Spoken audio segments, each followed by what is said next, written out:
Se vuelve a caer el teatro. Xóchitl Gálvez ataca reviviendo la tragedia de Tlalhuelilpan, pero AMLO la deja callada con la verdad y sin seguir en el gobierno. La ex candidata Xóchitl Gálvez, del narcoprián, intentó volver a capitalizar políticamente la tragedia de Tlalhuelilpan, Hidalgo, señalando la supuesta falta de responsables. Sin embargo, su narrativa omitió que el crimen organizado del Huachicol fue un flagelo heredado de los gobiernos del PRIAN que ella representa y que durante décadas corrompieron autoridades y permitieron estas prácticas letales. Pero frente a esto, el presidente López Obrador ha sido el único en expresar dolor genuino y en tomar acciones contundentes. Su decisión de atacar de raíz el robo de combustible, a pesar de la complejidad, ha salvado innumerables vidas, mientras Gálvez solo hace señalamientos oportunistas sin trascendencia. AMLO demostró liderazgo humanitario desde el primer día y hasta el final de su gobierno. Veamos enseguida cómo la narcobrutarga Xóchitl es tundida por AMLO, a pesar de ya no estar en la presidencia, por atacar con tragedias ya resarcidas, como le mandan sus narcopadrotes, el Junior tóxico Claudio X y el evasor Salinas Pliego. A 7 años de la tragedia de Tlalhuelilpan, aún no hay responsables. En su informe de la Comisión Nacional de Derechos Humanos se establecen algunos puntos importantes. 1. Sí había escasez de combustible y la gente acudió al lugar sin conocer los riesgos. 2. El ejército llegó por lo menos 3 horas antes, cuando solo había 10 personas tomando combustible y no hizo nada para evacuarlos. 3. Las autoridades de protección civil tuvieron tiempo suficiente para evitar esta tragedia. Al día de hoy, nadie está pagando por la muerte de 137 personas y hubo responsabilidad de las autoridades. ¿Y saben qué? El huachicol, el piquete a ductos, nunca desapareció como nos dijeron. Y hoy está peor que nunca en el estado de Hidalgo. Gracias, presidente. Si me permite, quiero destacar una pregunta que le hice algún tiempo en el marco personal en su carrera política. ¿Cuál era este momento más significativo que usted guarda en su memoria? Retomó, ahorita que platicaba lo del éxodo por la democracia, que fue en el camino cuando una estilista, una compañera que se dedicaba a cortar el cabello, no le cobró a usted el corte, que le dijo que era su aportación al movimiento. En este tenor, señor presidente, y también aprovechando que estamos en el día 1938 de su gobierno y nos quedan, o que le quedan al país 193 días del gobierno López Obradorista, si no estoy equivocado, sí, 193. Preguntarle, presidente, en el marco político, en el marco personal, pues cuáles han sido sus decisiones más difíciles que ha tomado como presidente de la República, esos días pues que más le costó trabajo desempeñar el cargo. Nos comentaba usted cuando estábamos recorriendo su despacho que fue en su momento uno de los días más complicados, la explosión en Hidalgo del ducto, también el inicio del COVID, pero retomar nuevamente esto, presidente, ¿cuál fue la decisión más difícil que tomó usted? Y a la par también, si me permite, si nos pudiese comentar cuál considera usted que ha sido ese hito de su gobierno que se ha realizado, alguna promulgación, alguna reforma constitucional aprobada, el primer día de su gobierno. ¿Cuál considera usted que serían estos dos paralelos, tanto el día más difícil e incluso el día que considera usted es el más importante en su administración? Gracias, señor presidente. Pues sigo sosteniendo que fue lo de la explosión en Tlalhuelilpan, en Hidalgo. Esa me dolió mucho. Estaba yo en una gira en Aguascalientes. Ya estaba yo en la habitación del hotel, porque teníamos al día siguiente actos ahí, y en Guanajuato, y me habló el secretario de la Defensa, como a las 8 o 9 de la noche, para decirme que era muy grave lo que había sucedido. Ya me explicó, y ya en las redes ya aparecía información, y vi lo que estaba sucediendo. Hay un video de esos momentos. Están platicando dos personas y la gente está recogiendo la gasolina con bidones, con cubetas. Y entonces, en ese momento, dice, mira, salía un chorro del ducto. Y en ese momento, la explosión. Y los que están hablando, es como si hubiesen estado haciendo el reportaje, se espantan. Y muy fuerte, muy fuerte. Entonces tomé la decisión de salir de la habitación, del cuarto, e irnos por carretera. Y en el camino iba yo recibiendo información. Y tomando decisiones. Ya cuando llegué estaba el secretario de Marina, estaba el secretario de la Defensa, estaban todos. Y estaba el gobernador de Hidalgo.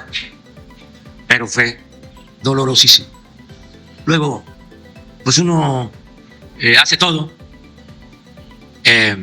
para salvar vidas, porque habían personas quemadas. O sea, no todos murieron al instante. Habían desaparecidos, pero de acuerdo a la relación que se hizo con los familiares, se sabía de un número de desaparecidos y otros heridos graves que fueron a los distintos hospitales. Pero estaba conmigo también el doctor Jorge Alcocer, y él sabe de esto y sabe lo que significan las quemaduras, que no son nada más las superficiales, sino las internas. Entonces, por más que tratamos de salvarlos, no pudimos. Entonces eso me dolió muchísimo. Porque, imagínense, era una práctica que habían ya establecido. Perforaban un ducto, los de bandas organizadas, guachicoleros, sacaban pipas, y para tener el apoyo de la gente les dejaban que recogieran en cubetas, en bidones, y hacían como una especie de alberca. Era muy común eso. Entonces, cuando incluso llegaba, en el caso que llegaba la policía, la misma gente los corría. Era una práctica que habían dejado crecer mucho, y además había una asociación delictuosa, porque se sabía. Se robaban 80,000 barriles diarios. No hemos desaparecido por completo ese robo, pero ¿por qué no pones la gráfica? Eso se terminó y salvamos muchísimas vidas porque tomé la decisión. Esa pudo haber sido una decisión difícil, de cortar de tajo con el huachicol, pero miren, cuando entramos,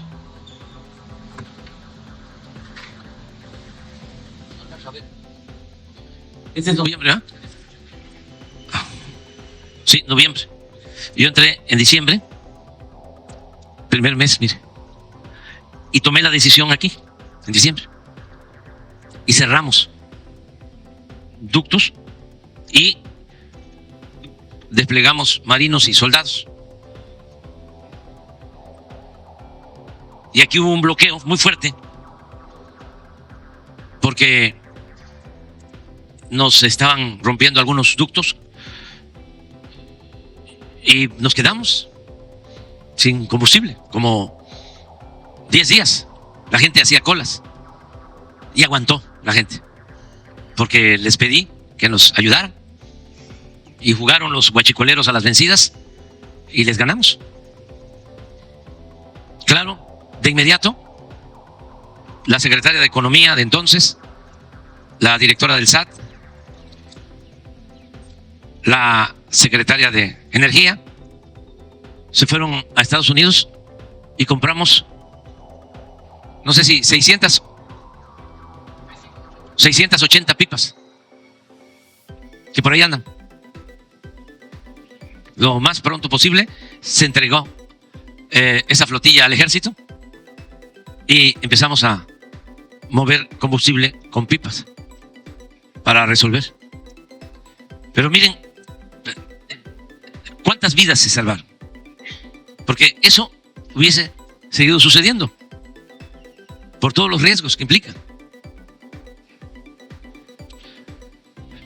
Pero además, miren lo que nos hemos ahorrado: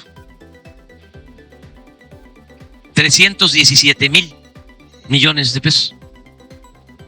¿Cuánto tiene de presupuesto Veracruz? 130,000. Casi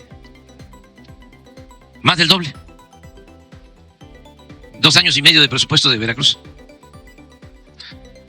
Por eso, la corrupción hay que combatirla, no solo por razones de índole moral, sino porque es bastante lo que se ahorra y se puede destinar al desarrollo. Entonces, son decisiones que se han tomado Y lo que más me satisface, pues es que logramos en momentos difíciles, como la pandemia, logramos salir adelante. También fue muy duro eso, muy difícil.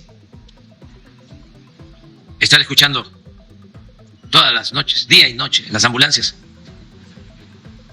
y tener el informe diario de los fallecidos, y andar buscando médicos y equipos, que no teníamos ventiladores para los enfermos graves de terapia intensiva, y sin vacunas. La verdad, no debemos de olvidar a los científicos. Yo estaba planteando que a ellos se les diera el Premio Nobel de Ciencias por la creación de la vacuna, porque, ya lo he dicho en otras ocasiones, la vacuna contra la viruela llevó 300 años descubrirla. No había viruela cuando llegan los europeos, traen la viruela, los curanderos de la época prehispánica no sabían cómo enfrentarla, era una enfermedad desconocida y se diezma la población. Cuando llegan los europeos, se calcula que vivían en México alrededor de 14 millones de personas. Y 300 años después, cuando ya México es independiente, teníamos 6 millones. Entonces, ¿cuándo se descubre la vacuna contra la viruela? Casi al mismo tiempo que México logra su independencia. 3 siglos. Y la vacuna contra el COVID, 1 año. Eso no se puede olvidar. Nosotros, también por la solidaridad internacional, porque se portaron muy bien los gobiernos del mundo con México, de manera especial el gobierno de China, se estableció un puente aéreo. No teníamos ni siquiera el equipo para proteger a enfermeras, a los médicos, las mascarillas. Ellos nos ayudaron. Viajaba permanentemente un avión para traer todos esos insumos. Y luego la vacuna. Y en 5 meses fuimos de los primeros en el mundo. Vacunamos a todos los adultos mayores con 1 dosis. En 5 meses.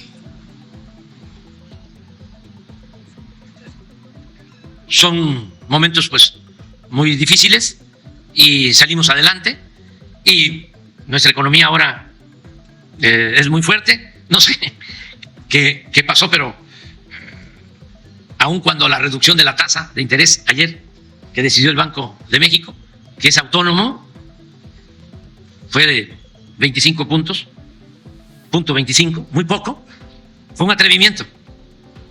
Demostraron, y estoy de acuerdo, de que son autónomos y profesionales, pero fue un atrevimiento porque las tasas en Estados Unidos no las quieren mover y acá ya las bajan, aunque sea poco. Y esto pudo llevarnos a una depreciación del peso con relación al dólar. ¿Cómo está? No pasó nada. Nada, no se movió. Y sí ayuda el bajar las tasas, porque eso significa que se puede invertir. Si la tasa ahora es 11%, era 11.25. Entonces, a un poco lo que bajaron ayuda a que la gente, a que los empresarios inviertan. Y a nosotros también nos ayuda, a todos los mexicanos, en el caso de las finanzas públicas, porque el 70% de la deuda contratada por México está en pesos. Y al bajar la tasa, baja, en el caso de intereses variables, el monto de nuestra deuda, aunque sea poco. Entonces, fue buena decisión. No afectó. No hay que comprar dolaritos, como decía Loret. El peso está fuerte, muy fuerte, pero es la economía en general. Y lo que más me llena de orgullo, la verdad, es lo que dijo Cuitláhuac, de que aquí en Veracruz, en el tiempo que llevamos en el gobierno, 500,000 veracruzanos salieron de la pobreza. Y a nivel nacional, 5 millones. Y esto no se había visto en décadas. Se redujo la pobreza y se redujo la desigualdad. Bueno, entonces, nos vamos a una picada, ¿no? Dale en me gusta, suscríbete, activa la campanita y compártelo para que más gente lo vea.